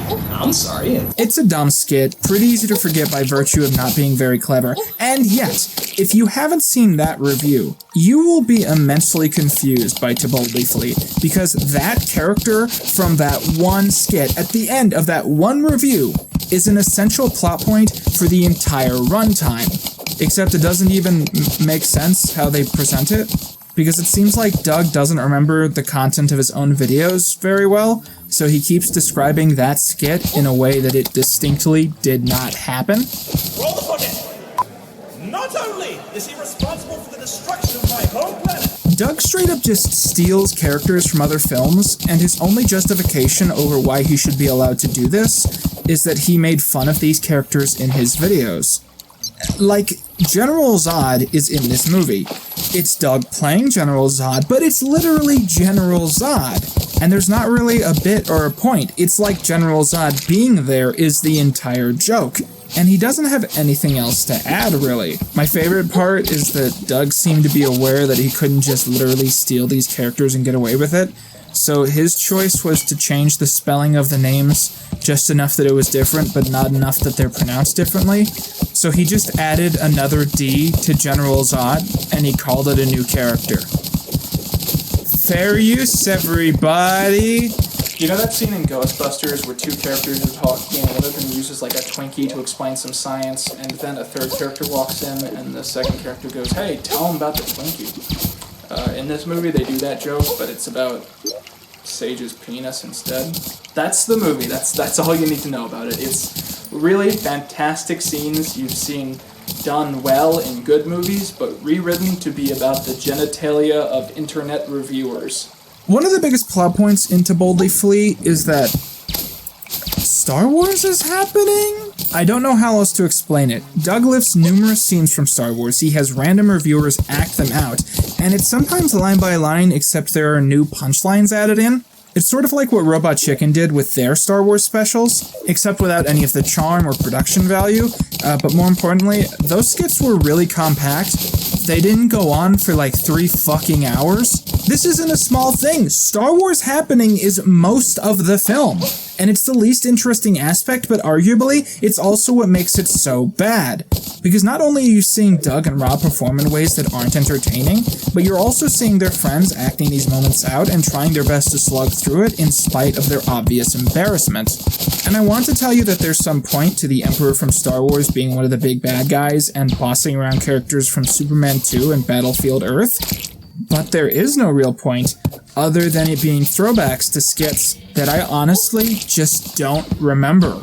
I guess Doug really wanted to milk how much he looks like Terrence Stamp, but I look like Jack O'Halloran and you don't see me making a non-standalone movie. One of the strangest scenes, I feel, is the parody of the opera scene from Star Wars 3, where Palpatine tells Anakin about Darth Plagueis the Wise. In this movie, they're watching Manos the Hands of Fate, and Palpatine is essentially pitching my opinion that it's actually really great because it's entertaining and people love watching it. And he suddenly claims that the one way to make a great film that will last for all of time is to make one that is extraordinarily terrible.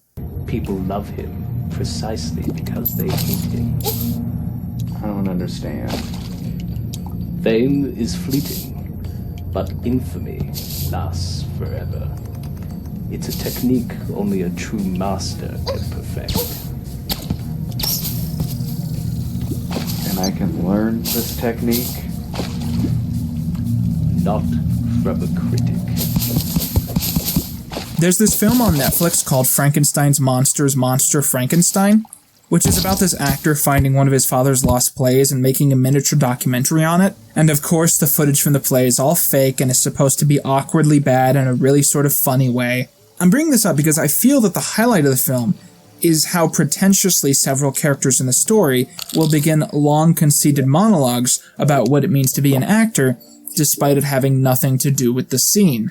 Showcases his talent is no better than a rich man boasting about his billfold. An actor shouldn't glide across the stage more gracefully than a common man, nor should he play the clown, a studied simplicity in every gesture. I can't tell what's a quote. Beware. In To Boldly Flee, the characters talk about being reviewers in the exact same manner, and it feels totally irrelevant to the situations that they're in, but whoever is writing feels like talking about being a reviewer adds something when it absolutely does not. The character in the story who is given the task of being Luke Skywalker is pushed through this arc where other reviewers try and teach her what it means to be a critic. And it's just really bad. According to what I've been told, the script for To Boldly Flee didn't actually include what films the scenes were copying, so a lot of these actors actually shot these scenes without understanding the references that they were supposed to be making, which obviously makes the parody work a whole lot less. The most embarrassing part about these long portions of script is just how much they do depend on the secondary cast, and how uncomfortable said people end up looking throughout the entire production. As you can probably tell, I'm trying not to show many of these characters for various reasons, so instead let's go back to making fun of the scenes with Brad, cause that guy sucks. Brad is just... he's killing me! I need him! Oh my god, this is so bad. I remember watching episode 3 and seeing the scene they're making fun of and just thinking, wow, this could not have been directed more poorly, but I was wrong. I was dead wrong, because look what we got here. I've been informed that Brad specifically hated always being called Bradican in the script, and that when people started calling him that in the fandom, he got really upset, going as far as to ask that references to this be removed from the IMDb page. So Bradican is now what I'm going to call him for the rest of time. The scene where Palpatine claims to Bradican that making bad movies is the greatest way to be known, and that making a bad film on purpose actually causes one to live forever in infamy, is something that really caught my interest when he first said it. Because while intended to be a parody of big shot Hollywood thinking, it accidentally becomes a parody of how the filmmakers approach this project. I mentioned earlier that the plot hole mainly exists as an explanation for why these movies are bad. And that is absolutely accurate, based not only on how it's presented through dialogue, but also stories that happen to be going on behind the scenes. Rob specifically would use it as a way to shut down the cast and crew, pointing out blatant disregard for the basic tenets of filmmaking. Rule of 180 being broken? Plot hole. Continuity of scenes being largely inconsistent from shot to shot? Plot hole. The literal definition of the term plot hole not applying to half of these problems? That's gonna be a plot hole. This Palpatine character is a perfect representation of how shoddy the messaging of this film really ends up being, because depending on what scene you're watching, he's either a metaphor for scummy producers in Hollywood and also the existence of copyright law, or he's an evil emperor who built a gigantic space station that can blow up a bunch of stuff that he wants to use to rule the galaxy. By the way, this video is unofficially an episode of Knockoff November, and it might actually be the final Knockoff November because I'm officially out of ideas for this series.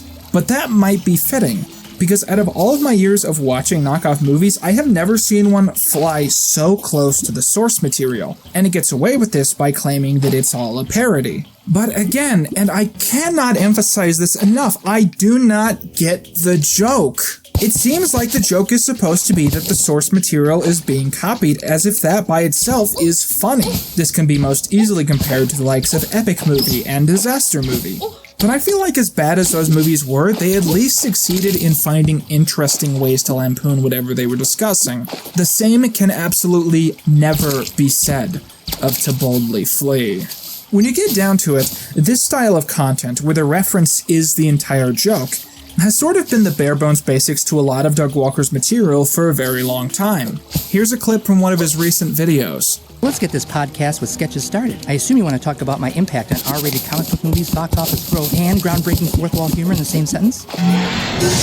Not so fast, dumb devil. I got a black Morty from another dimension. I'm the woke version. Hey, we gotta go in space, but I'm under house arrest for being a copyright martyr. Good thing we got a space house. We got a space house, people. So the nostalgia critic enters the plot hole space thing in his space car, and the moment he enters, he realizes that he's back in his own home. At first he chastises, I think, God for being so predictable before he opens his laptop and sees a script. A script to his own movie, written by another version of himself.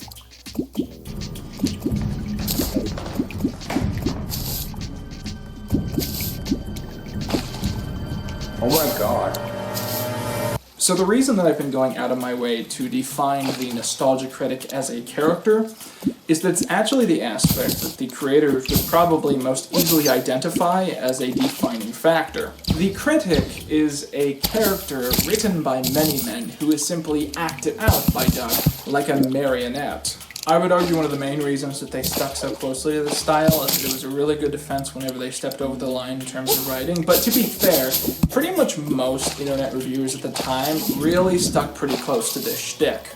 At the time, most of these creators totally fed into the idea pitched by these movies, that all of their reviews existed within a cinematic universe, where Linkara was running around with a spaceship, the original Spoonie was killed and replaced by a clone, and yes, a plot hole is threatening to consume the universe. I remember many reviewers built up to this event. This was their Crisis on Infinite Earths.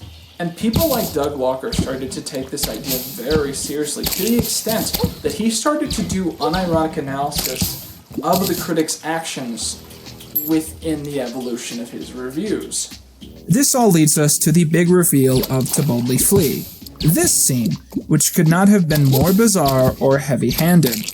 I have so many questions about this scene, but strangely enough, I think the first one is, what in the world made Doug Walker choose brushing his teeth as the activity he would do as he entered his living room? What made him choose that specific thing as the thing he would naturally be doing? Was this entire movie crafted over a flossing session?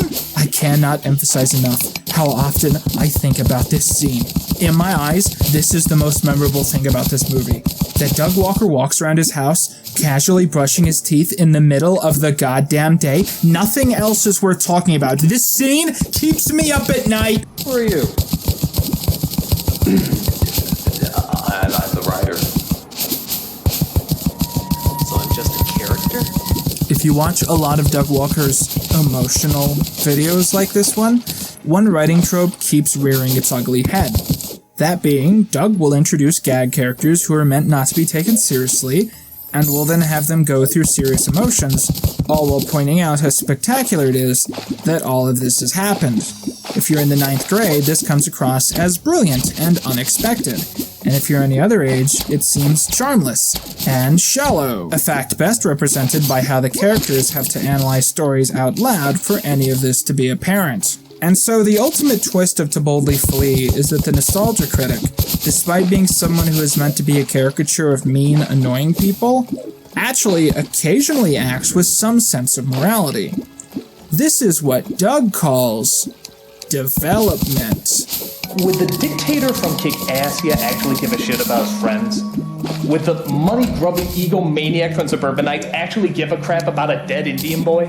People who are consistently emotionally abusive to almost everyone around them are redeemable if they occasionally seem like they care about their friends.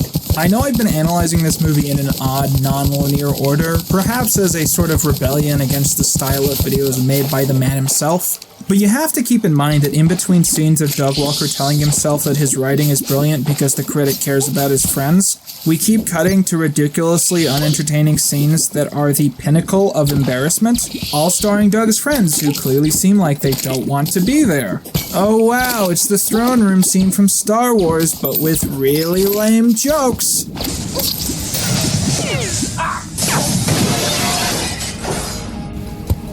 Come on, kid. Some films are worth fighting for. So I know I joined the Empire and betrayed my friends and nearly helped kill all life in the galaxy, but the one thing I kept thinking throughout this whole thing was Logan Paul filmed a dead body and he still has a career. It's up to you, critic. The world of endless possibilities, the great mystery? Who do you think that is? A world where you know you have meaning. This guy, just walking by on the sidewalk outside of Doug Walker's home. What's his story? How did his day go? The overall intention of To Boldly Flee is that it is a swan song for Doug Walker and his creation. As I mentioned before, he had recently realized that his reviews had peaked, and that he no longer found satisfaction making them. His plan was to move on to another field of creation, comedy skits. He would soon fail miserably at this, his popularity and his site would tank and fail, and he would put the tie back on begrudgingly, under the understanding that it was his only option for longevity. So what are you waiting for? You know it's just a matter of time. But at the time that To Boldly Flee was created and released, this was it. This was the final piece of media that would ever feature the critic. At the climax of the film, where the plot hole is about to destroy everything, the critic invites the galaxy to join him in pointing out plot holes in famous films, as he allows the whole to absorb the universe, and then, himself. He becomes the world, becomes the universe, becomes the plot hole, and allows the plot hole to become all of reality. Doug Walker is now God.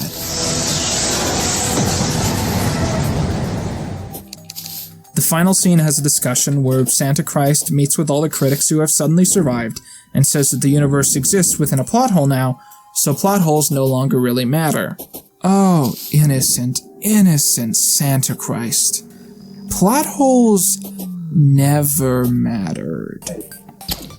There's this ongoing thread throughout the movie where characters keep saying like slight variations of a similar phrase, and it's something like, "This is the end to a golden age of reviews."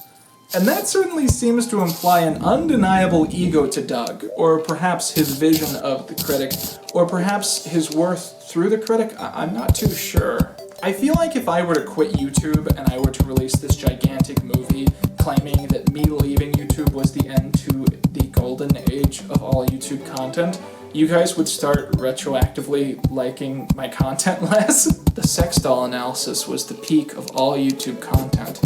It is all downhill from there. It's no wonder that the creators on ThatGuyWithTheGlasses.com started to feel like it was less a network being supported by the big guys and more Doug Walker at center stage and the rest of them just serving as decorations around him. And by the way, almost everyone in the movie found out that the Nostalgia Critic was going to die and that he was going to stop making reviews when they read the script. A script which implied that when he left, they were going with him. You know, I wrote 18 pages of analysis for this, and I've been editing it while I've been shooting.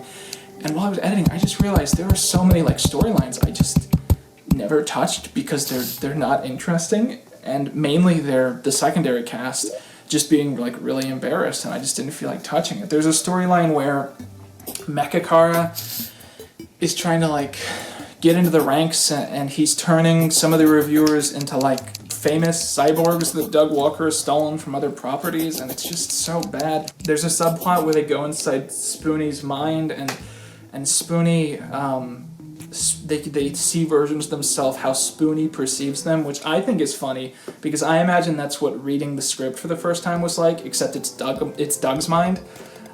You know, you're just like, oh, man, Doug really thinks I'm really whiny. Okay, I've avoided talking about it long enough. Let's talk about the key aspect of what makes this film so infamous: the haphazard production. Earlier this year, I released a video that was a big deal for me because I had worked on it for literally over 2 years. And what the video was, it was an April Fool's video. And in 2017, I had this idea where every time I would shoot a video, I'd shoot like a gag version that was like sort of like an alternate world. And I'm still not happy with a lot of it because I had to rush it to get it out when I wanted to get it out. And I feel like I could have done a lot of those segments better. And in total, the video ended up being 3 hours and 24 minutes. Which is long, and it's no wonder I had to rush a lot of segments despite having 2 years to make it. The reason I'm bringing this up is To Boldly Flee is 4 minutes longer than that, and it was made in a week. This movie is longer than Endgame, and it was made in less time than I spent working on this review. There's one set of shots in this movie that I think are all really, really telling. Doug and a bunch of other characters are in the foreground talking about something, honestly, who cares? And in the background, Phaelus is there. And Phaelus, it seems, has been directed to stand in shot and mess with the house spaceship controls and pretend like he's doing something important as background filler. And he seems very exhausted and is moving in the most passive-aggressive way you can imagine, making it as clear as possible that he does not want to be in this movie. This is the greatest performance of To Boldly Flee. It is the one true time that the emotions of the actor come across as they are intended, where you are told everything you need to know about the project. Another great moment is the final party scene, where all of the critics are hanging out and having fun, including our dear friend Bradican, except for Phelan, who just doesn't move the entire... The cinematography in this film is so awkward, so rushed. It really comes across as the sort of work you get when you expect to film a 3.5-hour film in 7 days. There's so many low angles of Doug for no reason. I remember when I shot one of my first films in high school, and my friends had to sit me down and explain to me that movies aren't supposed to be filmed like this. I watched a brief podcast clip done by a bunch of smaller creators last year, and they all started reviewing the document and talking about it. And suddenly one of them invited their mom over from the hallway. And it turned out that she is some sort of industry professional, and they told her about the 18-hour shooting days, and her perspective on the situation was actually really enlightening. She basically said, when you shoot a movie and produce it like these people did, you either use industry professionals or your friends. You can't use professionals because they'll say no, because the final product will be very bad and they won't learn anything, and you can't use your friends because when the film is over, they won't be your friends anymore. There's this really funny meta element to this movie, where the movie was written under the pretense that Doug Walker was popular and friends with all the people in the movie, but he's playing a character who is a jerk and is hated by all of them. So everyone in the movie hates him, and they don't want to be around him. But by the end of production, or at least their relationships with him, they all really would hate him. Maybe not because he was a jerk, but at least because he was too stupid to treat them the way that they deserved. A lot of these scenes really do end up taking an entirely different meaning once you look at them under a modern gaze. Well, it's just that whenever you contact one of your reviewers, it's easy to criticise them. What's fine? Please don't fire me, Mr. Critic. No, I mean, everything I do seems to have a negative impact on somebody. Fame is fleeting, but infamy lasts forever. So I want to end this video on what is, I think, a pretty unusual note. I want to discuss Doug Walker not as a person I dislike, but as a reflection of what I don't like about myself. As most of you probably know, I used to be this guy who was known for making one specific style of video. I would hop in front of the camera and be all full of energy, and I'd be like, guys, I found the worst movie of all time, and I want to tell you guys about it and why it's bad. What kind of various strategies could we choose from to approach explaining to you what makes it so bad? What about this one? What if I explain the plot to you really slowly, and sometimes I make jokes? And a lot of people really enjoyed when I made those sorts of videos, and I had a lot of fun making them. You know, sometimes I'd be representing my real views, and sometimes I would just be totally going off the cuff and exaggerating for the sake of making the video funnier, and that was just the nature of the game as I understood it. But then the change the channel controversy happened, and it got very dark and very upsetting very quickly, and I suddenly found it harder to go back to that old standard. And, you know, I still did for a while because I didn't know what else to do. I had a career, I had to put something out. And, you know, but I just ended up feeling empty every time I was done doing it.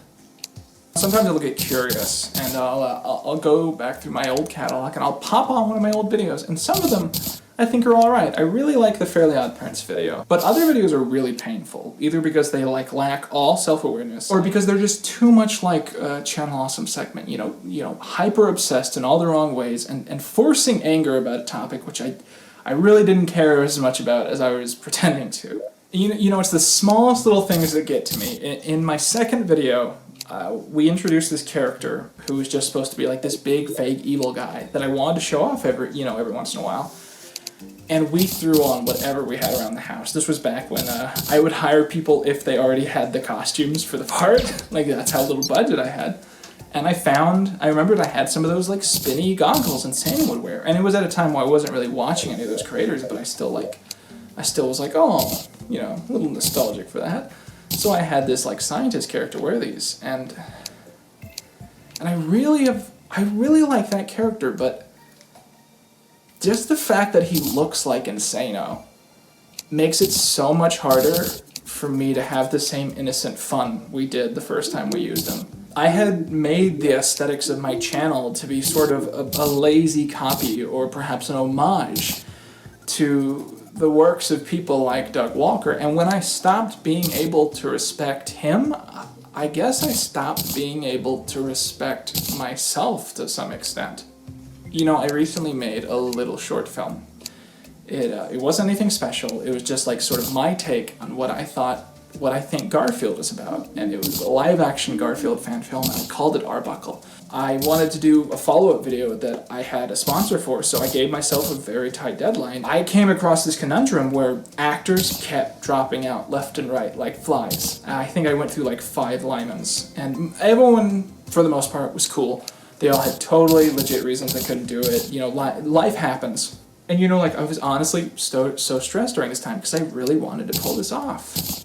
And you know, when I was in high school and I would make these shoddy films that were just as bad as To Boldly Flee, but it was excusable because I was in like 10th grade. I would make these films and I would do them in almost no time, and I would stay up for days and days on end, and I would get more stressed every day, and I wouldn't get any sleep, and I'd just snap at some point. But this time I didn't do that. I didn't even come close. I didn't push myself nearly that hard because there was this little voice in the back of my head.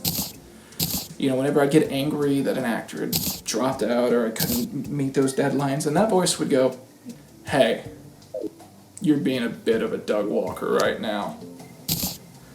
So I ended up, you know, pushing those deadlines away. They didn't exist anymore. And I made filler content to satisfy those sponsors, and everyone hated the filler content, but that's the game you play. And what I've realized is Doug Walker isn't just bad, he's this beacon of horribleness where it makes you self-critical in just the right way, where you can become better just by totally avoiding being him. Doug Walker personally ruined an entire subgenre of internet reviewers for me.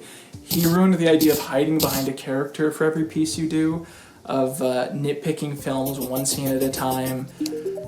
But worst of all, I feel, he ruined lore movies for me. In a big way, having a channel lore comes across as significantly less charming just because it's sort of associated with Doug Walker's take, which was so without charm or irony. And you know, it's sort of hard for a subgenre not to be defined by the literal worst film of all time existing within its subspace. My biggest aspiration as a creator, perhaps unconsciously, has become to never make any content that even has a slight association with the work of Doug Walker. I don't want my reviews to be like his. I don't want my actions to reflect his. But most importantly, I don't want my filmmaking to even be slightly similar to anything he's ever made. Now, if you'll excuse me, I have to go brush my teeth.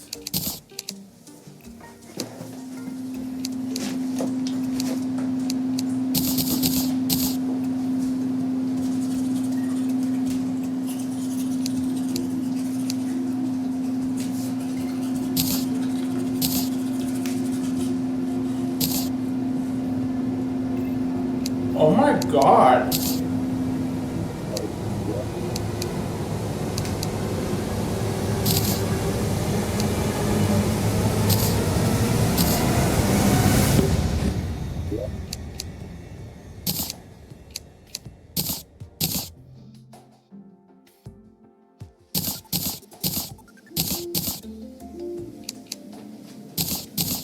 This again, dude? You gonna make my review more Robotech? Oh, look at that, Barry. The poor boy's delirious.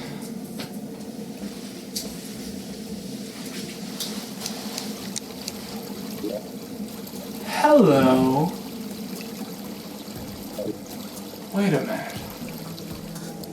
Are you? Oh, I'm afraid I am. But that's impossible, surely. It would seem so, and yet, here I am. You're that weird guy that got banned from Magic the Gathering. I'm who now?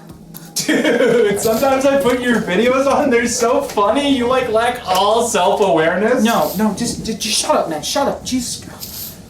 I thought this would be more obvious than this. I'm you, man. I'm you from a parallel universe. Oh, well that's pretty stupid. So is your universe, like, any different from this one? Yes, completely! While in your world you talk about pop culture, internet celebrities, and obscure Doctor Who episodes, in mine, I talk about B-movie. Wait, but I also make videos about B-movie. Yes. But in my world, literally every video I make is about B-movie. I could literally sit down here right now and talk to you about B-movie for 3 hours straight. Yeah, you know what? I feel like I could also do that right now, because, you know, B-movie is a fascinating film with an incredible background and a lot of lore, and I don't really meet a lot of people who know as much about it as I do. Oh. Well, then I guess on like a deep personality level, perhaps we're essentially identical. Wait, how many of your close and personal friends have you murdered? 0? Oh, well there we go, that's how we're different. I've pretty much killed anyone who's ever been nice to me. One time, I kidnapped a friend who said B-movie was bad, and I tied them up in my basement, and then I killed another friend who got a piece of trivia about B-movie wrong, and I fed that friend to the friend that I tied up. It was so funny! Oh my god, why didn't you lead with that? You're probably wondering how I ended up in this world. Well, the thing is, I'm not quite sure. I was alone in my universe, feeling quite isolated and uncertain about my future, when suddenly I felt myself slipping, and I disappeared from that world and appeared in yours. Quite mysterious. My plan from here is obvious. This pretty little face looks exactly like mine. Except you've lived in a world where you faced no controversies, made no mistakes. If I were to take your place, no one would even notice for a second. Yeah, so I'm gonna kill you. I'm gonna take your spot on your channel, and I'm gonna take your whole life over, and no one's gonna notice because we look exactly the same. Oh man, I really want to like sarcastically criticize you right now. It's what I usually do, but this plan sounds pretty foolproof. Yes! And now, in exactly 10 seconds, I shall begin murdering you. 5, 4, 3... Oh, I wouldn't say the plan is entirely foolproof. That voice... Was that... Caleb?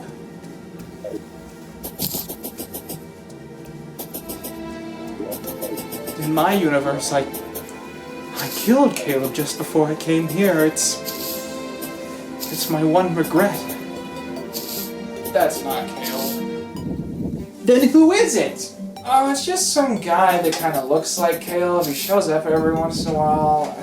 I always forget his name. It's something like Justin, or Jimmy, or Jacob. Johnmas. My name is Johnmas.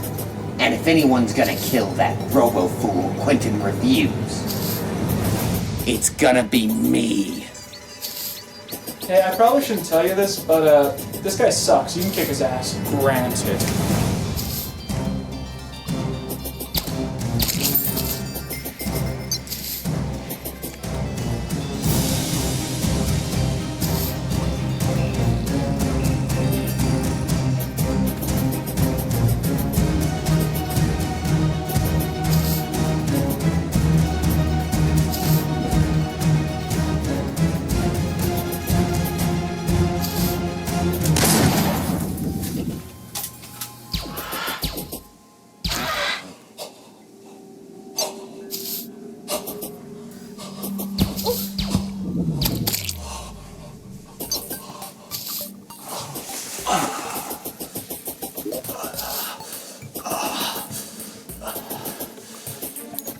I am like the bee's rose.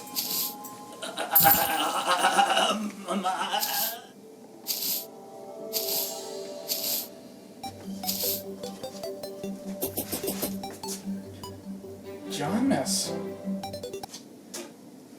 you did it. You killed me. I legitimately didn't think you could do it. Me neither. Why did he fade away? I have no idea. Okay. Alright, let's get this over with. Get what over with? What are you doing? Oh, what was that? What are you doing? Stop. Dude, stop. No, stop. What is that? Stop. No, stop it, dude. Stop. Oh, Jesus Christ. Just give it to me.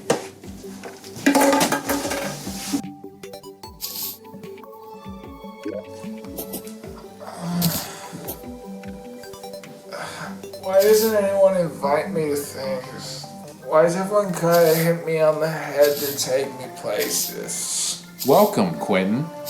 I've been waiting a long time for this. It's nice to finally meet you. My name is Tommy Tuner, and I need your help to save the multiverse.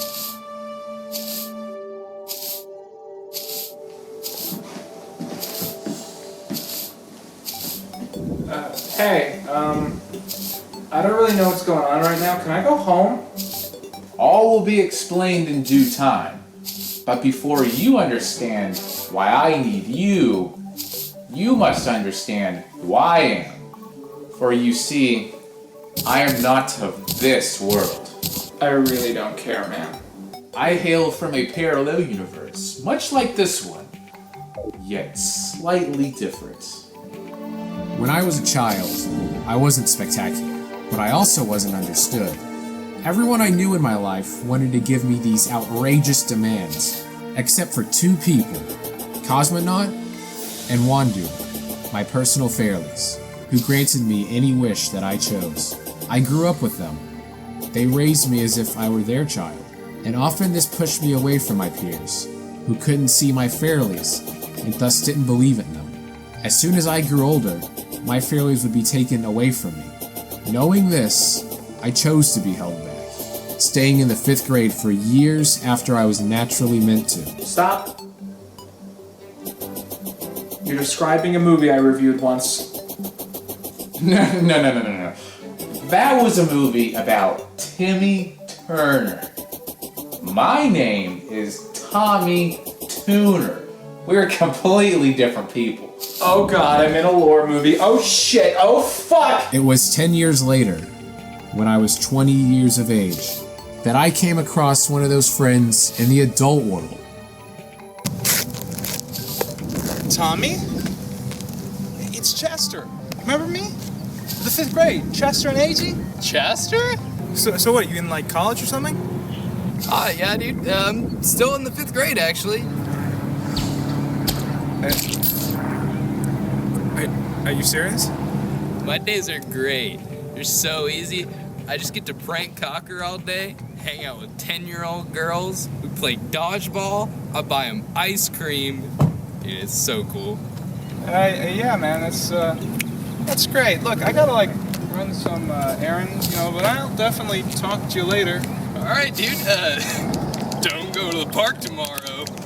Oh god, you're describing one of my old skits to me. How do I escape? How do I escape from the lore movie? The next day I went to the park, planning to enact a very serious plot that I had thought of for years.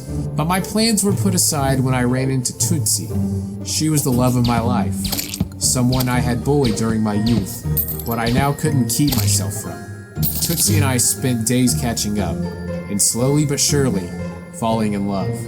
On the 6th day, she gave me a gift, a hat, which represented my transition into maturity. As I placed it on my head, I knew I had begun my life as an adult, but my fairly soon arrived to warn me that something was coming. Soon, a blinding light consumed everything around us, and a figure stepped out from it. My fairlies were stolen from me by a very specific politician who I'm choosing not to name. Donald Trump. What? No. Donald Trump took my fairlies, man! What? I need my fairlies! We gotta break into the Trump towers and steal them back! I don't want anything. I don't want to be a part of this. You gotta... I swear to God, if you don't help me, I'll kill your family! Okay! Ah! Chester!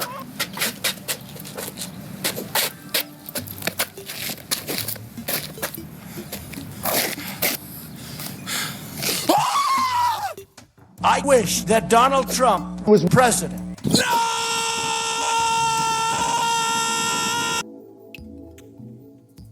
From that moment, I no longer existed. It's impossible to measure eternity, to gauge how long nothing goes on for. But all I do know is that eventually, nothing did come to an end. As I woke up, I realized that everything around me wasn't quite the way it had been moments before. An empty parking lot was now replaced with restaurants and a hotel. The town I was from was never nice enough to have a hotel. This was bizarre. I believe now that the politician making that wish had somehow destabilized the multiverse, leaving cracks in the foundation of reality. At the same time, it had sent me into a world similar to my own, yet totally different. After doing some searching, I suddenly found myself recognizing my old friend, and I ran to embrace him. Chester! Chester? Who the hell is Chester? My name is Bruce. Hello, fellow citizens. I hope justice is proceeding as normal. God damn it, multiplication man! When I told you to get a secret identity, I thought you'd try harder than this. Everyone can tell it's you. Hey, fuck you, dude. After multiplying so many times, this jumpsuit has melted to my skin. I can't take it off. Does anyone else feel really tired even though it's not that late? It was incredible. I hadn't just arrived in any parallel or perpendicular universe to my own, but in a world of metahumans with godlike abilities. First, there was Purple Guy. He was purple. I don't think he did anything else. Then there was Multiplication Man. Multiplication Man had the power to multiply, either one time or 5 million times, with no in-between, creating perfect copies at himself, at the small cost of the original dying almost immediately.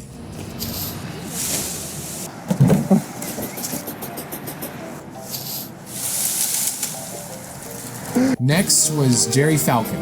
Jerry was a scientist who at the age of 22 was hit by a car, which catapulted him into a shelf of scientific equipment which mixed together the perfect chemical concoction that maximizes his aerobic skills while permanently damaging his respiratory system, thus creating the asthmatic Flash.